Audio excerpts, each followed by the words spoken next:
Welcome back. Thanks for joining us here at Maui College. I'm your research specialist, Adriana.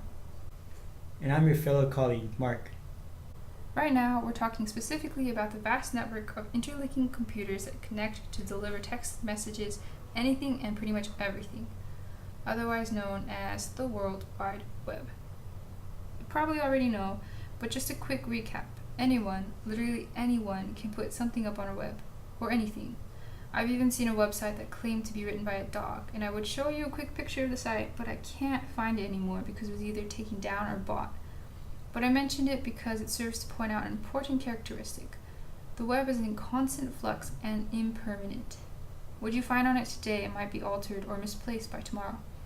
And since the web is constantly being changed and added to by a vast amount of different people, we need to be careful with it. In other words, we have to adopt a sort of guilty until proven innocent attitude about using the web for research. But it's necessary in order to find factual and useful sources for research and in real life. If you aren't wary, you can be duped by scams. So let's look at a couple of those. This marketing website looks legit, but it's a scam. This other one is a bit more insidious because it's a hate site in disguise of an educational one.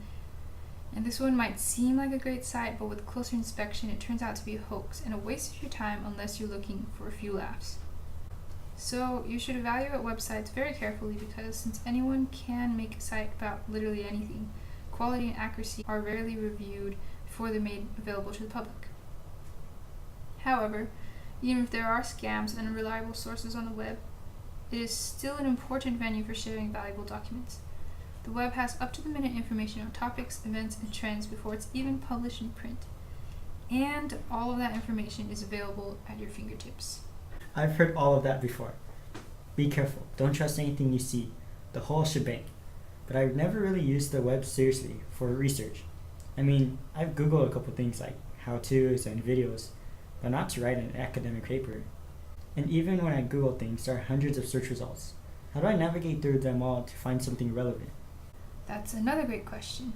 There are more than 3 billion sites on the web, and you'll need to dig through the entirety of it for their usefulness and trustworthiness. So let's go to what I think is the most common search engine, Google. Say we were researching Hawaiian weather, hurricanes to be exact. I can type that in the search engine, search it, and it'll come up with a boatload of search results. If you want to narrow down the results down to a specific foci, you can click this tool icon on the top right and click Advanced Search. It'll give you options to search all of the words in any order or that specific phrase. You can also focus on certain regions and when the last update of the site was. If you go back to the search results screen, you can look through the News tab. Most of these results could be used for academic research, which is pretty awesome, but you should still be wary of them.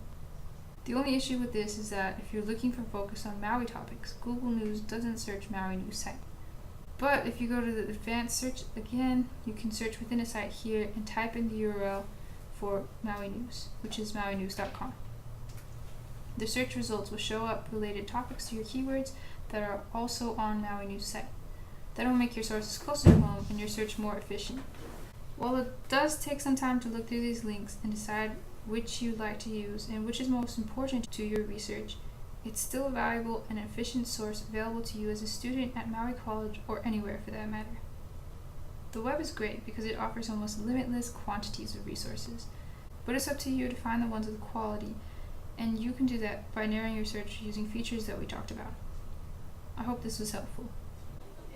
Feel free to review the tutorials and search the links again, but in the meantime, good luck with your research, and aloha.